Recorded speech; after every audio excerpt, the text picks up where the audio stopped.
څه که د دنیا د ښایستونو شاته پټ شوم، څه که د دنیا د ښایستونو شاته پټ شوم، زړه ستا نه د خپلو دیوالونو شاته پټ شوم.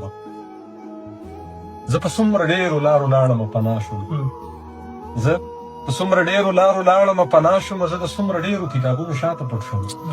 جنګ و پکې زغره وه ټوپک و زما غاړه، جنګ و پکې زغره وه ټوپک و زما غاړه، ځکه به د خپلو تصویرونو شاته پټ شوم. جنګ و پکې زغره وه ټوپک و زما غاړه، ځکه به د خپلو تصویرونو شاته پټ شوم. او عابد صاحب دغه اخري شعر دی چې تلمه تلمه تلمه د ناوې لاندې مې شپه شوله، تلمه تلمه تلمه د ناوې لاندې مې شپه شوله، تلمه تلمه تلمه د ورونو شاته پټ شوم.